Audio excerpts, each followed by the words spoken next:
آپ رضی اللہ عنہ پر قاتلانہ حملہ۔ بسم اللہ الرحمن الرحیم۔ السلام علیکم۔ حضرت سیدنا علی المرتضیٰ رضی اللہ عنہ پر قاتلانہ حملہ۔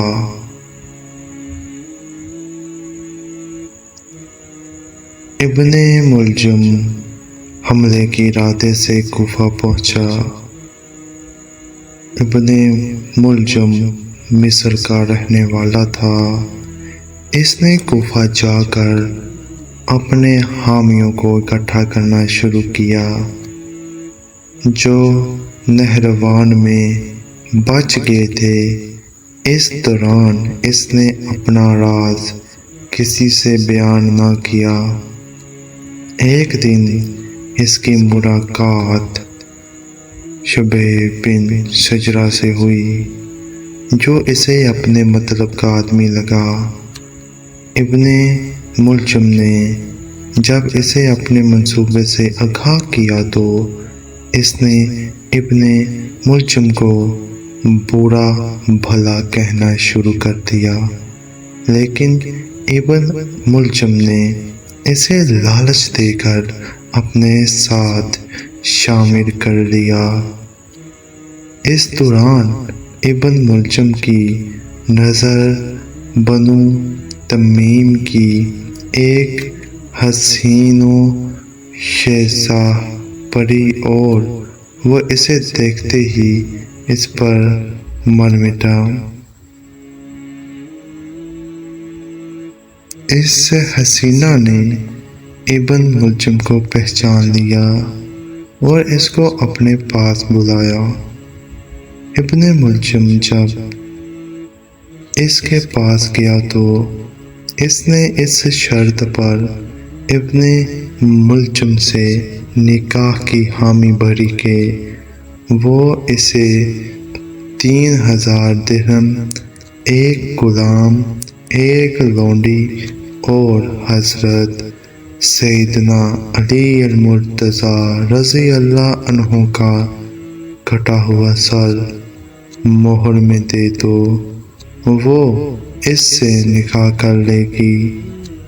ابن ملجم نے کہا کہ اسے آخری شرط منظور ہے، باقی کی شرائط وہ پوری کرنے پر قادر نہیں۔ بنو تمیم کی اس دوشیزہ نے حامی بھر لی۔ ابن ملجم نے اس دوشیزہ سے کہا وہ اسے اپنے قبیلے کا کوئی قابل اعتماد آدمی دے تاکہ وہ اپنے اس منصوبے کو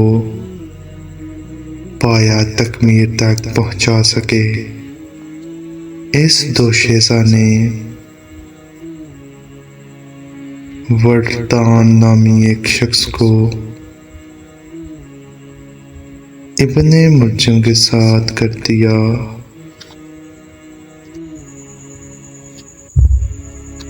17 رمضان مبارک پر روز جمعہ فجر کے وقت ابن ملجم اپنے دونوں ساتھیوں شبیب اور وردان کے ہمراہ جامع مسجد کوفہ پہنچا اور یہ تینوں مسجد کی ایک کونے میں چھپ گئے۔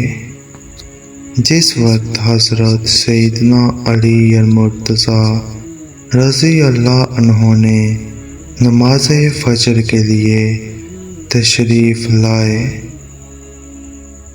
اس وقت شبیب نے آگے بڑھ کر حضرت سیدنا علی المرتضیٰ رضی اللہ عنہ پر پہلا وار کیا۔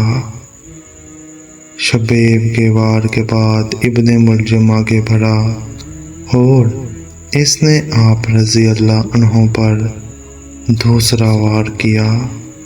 وردان نے یہ دیکھا تو بھاگ کھڑا ہوا، شبیب بھی وار کرنے کے بعد بھاگ نکلا، جبکہ ابن ملجم پکڑا گیا۔